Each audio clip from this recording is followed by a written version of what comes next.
Hi, folks. So, what happens when a university physics professor has heard science denying conspiracy theorists do a dumb one too many times? Well, as we say in the South, he takes them out behind the woodshed.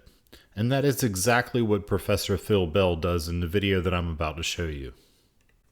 Dr. Bell is addressing flat earthers in his video, but his point holds true for sovereign citizens, anti vaxxers, and all manner of other conspiracy theorists. I've had occasion to speak with Dr. Bell, and he's given me permission to mirror his video in its entirety. I implore you to watch his whole video. At the end, I'll tell you a bit about what he told me when we spoke. Good evening, folks. Well, today I had the occasion to stumble on a recording that was made by Jose Gonzalez, which was a small part of a discussion apparently that he was having with some flat earther called Slick James. And this video is really designed to object to the things that I heard on that from this Slick James person. So what he's basically saying is that we're all indoctrinated because at school they tell us stuff, but they don't present any evidence. We just expected to accept everything that everybody tells us and then regurgitate it back again without any evidence that the stuff they're telling us is either factual or comes with any evidence, underpinned by any evidence at all. This is what he's saying. I'll tell you why he says this nonsense. Okay, just like most of the flat earthers, he has squandered his opportunity for education. Now he feels like to gain some sort of importance, he establishes himself with a group that pretends to know something that the rest of us don't. And in order to keep this going, has to make up bullshit like the rest of us are indoctrinated, we've got it all wrong, thousands of years of science is wrong, and that they are all correct, this little band of imbeciles, if you like. Okay, these misfits who, when given the opportunity for an education, squandered it. And you'd think that later in life they would have woken up to the fact that, hang on a second, I didn't get a chance to get an education then, or I didn't give myself a chance to get an education then, so why don't I try to get one now?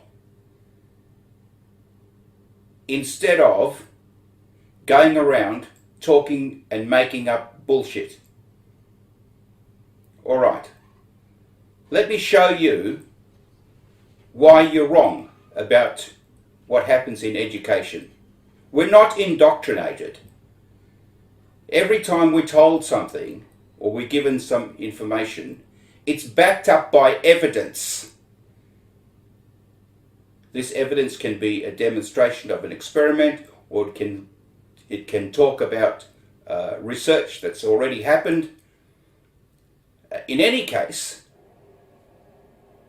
our knowledge is built on previous knowledge that came before us. In your simple mind, if you only accepted things that you did firsthand, science would never progress. So let's have a look at this board and see what examples I can give you.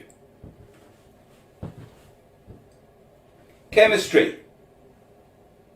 So I'm just talking about the stuff that I'm very familiar with, okay? Because obviously this extends to other things like geology, biology, paleontology, numerous other fields of science for which I don't. I don't bother myself with. I have got no time for all of that. But this is what I do know. Atomic structure. We teach students about atomic structure. We teach them what the models are for atomic structure. For instance, like the Bohr model, okay, Rutherford's model. We teach these models because it allows us to explain how things happen and how we can make predictions from the way those things happen. Okay, so how do we know that the model works? It's because we have things like spectroscopy. The predictability of products in reactions. Mass spectrometers work because the atomic structure model works. We can make accurate predictions. And these predictions are borne out in reality. This is done in university labs. They have things like mass spectrometers. They cost millions of dollars, these things. They don't have them there for show. They actually work. They actually provide evidence for what's taught. Electrons and ions.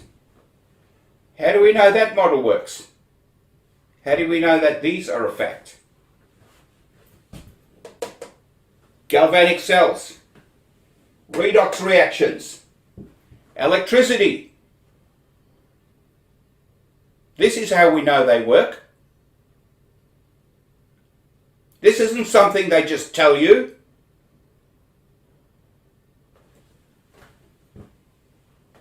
Chemical reactions. They're not just numbers and letters on a page. They mean something. Together with the atomic structure and the way that chemicals react together, these are entirely predictable things. You're not just taught them, you're also shown the evidence.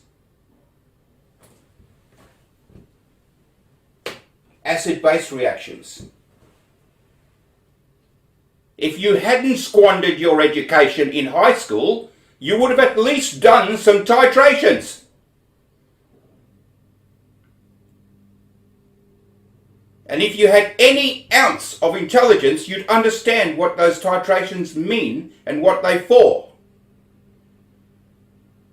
Clearly you don't. Thermodynamics. I hear that word bandied around a lot, especially the second law of thermodynamics. I would seriously doubt that any one of you actually understands what it means or have done any serious reading on how it works. Who put this together? Read the actual scientific paper that goes along with it. Looks at the difference between gas pressures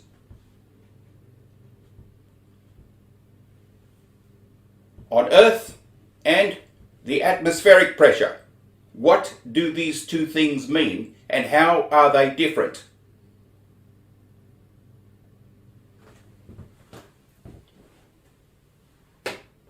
Measure of predicted exothermic and endothermic reactions is a demonstration of this. If you hadn't squandered your education, you would know this.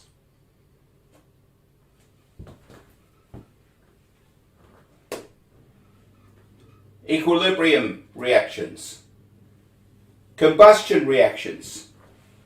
We can make predictions about this. We don't just go like this and wonder how many kilograms of hydrogen and how many kilograms of oxidizer do we put on a rocket? We don't guess. There is no book of flirt experience that tells us what to do or how much to do it. We don't guess these things. We make predictions based on the knowledge of how they work, of how chemical reactions work, of how combustion reactions work. When we teach these things, we demonstrate them. We demonstrate how combustion reactions work. When we teach rocket science, or we teach satellite physics, we take students out there and we show them. We show them the evidence.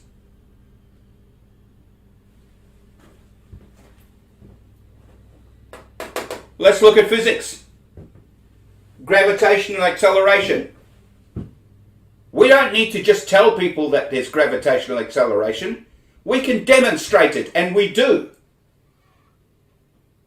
We show them how something falls and how long it takes for it to fall. We can show them that it's accelerating. We can prove that it's accelerating. What about that bullshit about it being density, relative density? How does this relative density explain acceleration?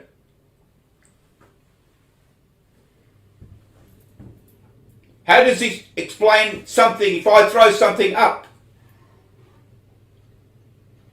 How do I know exactly how high it's going to go?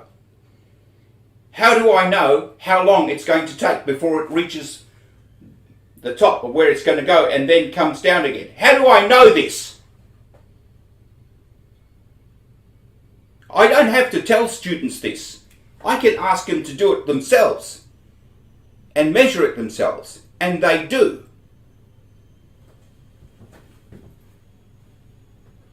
The gas laws. It's not by accident that they know this. It's not by accident that we know this. When I explain the gas laws, I demonstrate it. I show them how atmospheric pressure is different to pressure in a container, gas pressure in a container, how these things are different. I show them how you can calculate the amount of gas in a particular volume. I show them how you can create gases and how you know how much you'll get. This isn't something we tell students and hope that they'll just remember it. We show them. We demonstrate this. We spend millions of dollars in laboratories all over the world. Billions of dollars. What do you think these laboratories are for?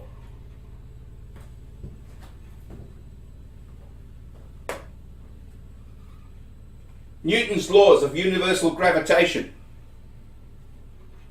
Gravitational fields. These aren't just things that we just say. These are demonstrated things. Experiments, like Cavendish experiment. That's repeated. It's a classic experiment that demonstrates that objects will appear to be attracted to each other. That's what they look like when you see that. They attracted to each other. We now know from Einstein's model, from Einstein's work, that what it is actually things coming together because they fall together in the well of space-time. So we know what that means. That does not discount the work that Cavendish did. So why are you bullshitting to everybody and yourself?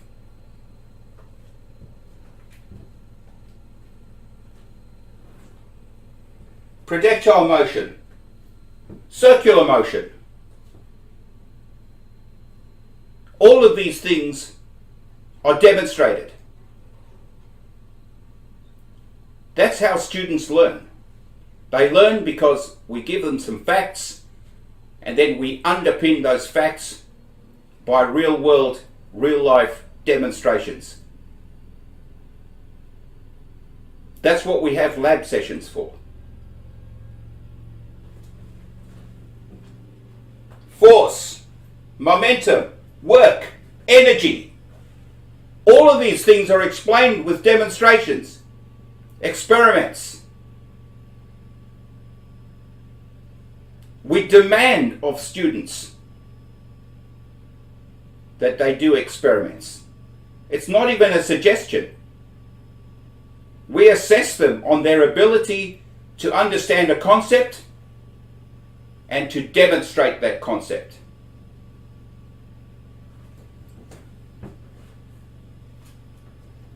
The photoelectric effect, the speed of light, refraction, diffraction. All of these are demonstrated in laboratories. These are not just things we tell students. In real world observations, when these things are made, students understand what's happening. In fact, everybody understands what's happening, whoever bothered not to squander their education.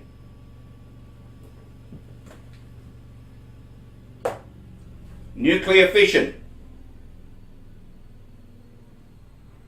nuclear fusion that's happening in our sun. We know what's happening in the sun. That's because we have this stuff.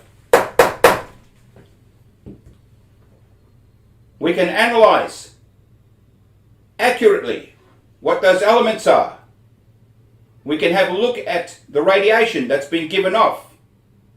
And we know this is exactly what happens in a fusion reaction. It's not an accident.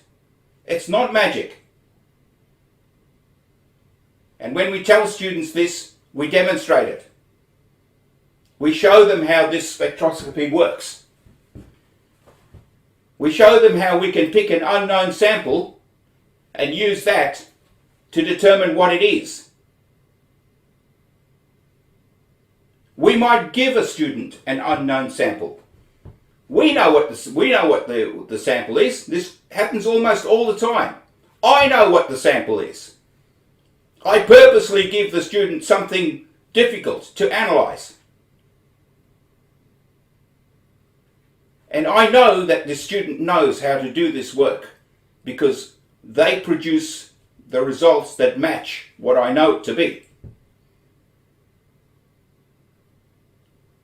So if I give somebody a sample of argon and I ask them to analyze it, and they come back with the results for argon, I'm pretty confident they know what they're doing. Not only do they understand the concept, but they understand how to actually do it. This is what happens in schools. Not the bullshit you say.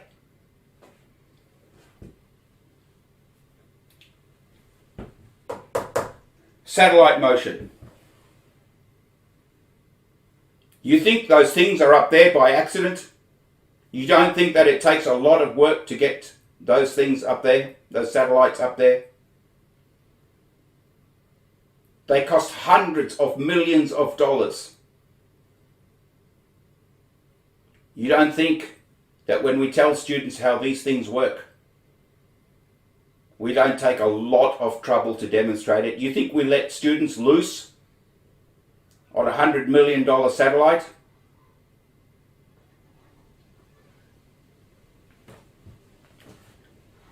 If you're even capable of this, think.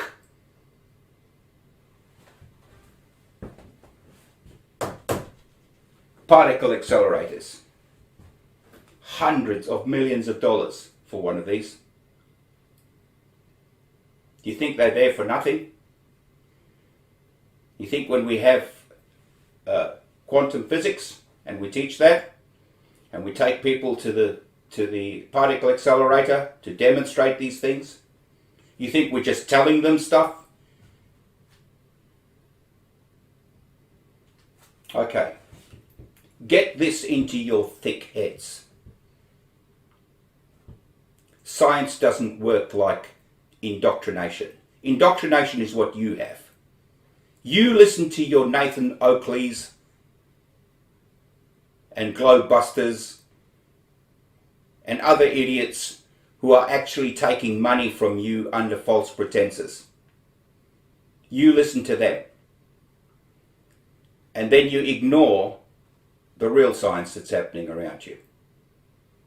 There was once a time when you were offered education and you squandered it. And now, thanks to the technology, you're able to redeem yourself. But what do?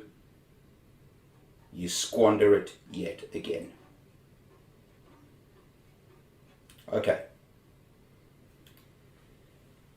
Change. It's not too late. As long as you're alive, you can learn. Okay? Get out of this stupid cult. There's a whole world of science out there that's really, really exciting. You can learn at the cutting edge of science. You can participate in the science. You can participate in the knowledge that's happening. You can join groups that are looking for new planets and new stars. You can be part of this exciting world.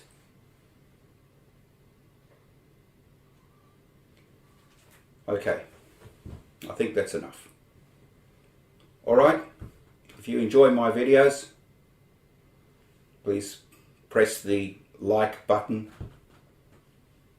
If you're a flurfer, there's no doubt you will not have liked this, so please smash that dislike button. Okay? Alright, if you haven't subscribed, go ahead. Press that bell as well so that you'll know when I'm doing these again. I'll see you later.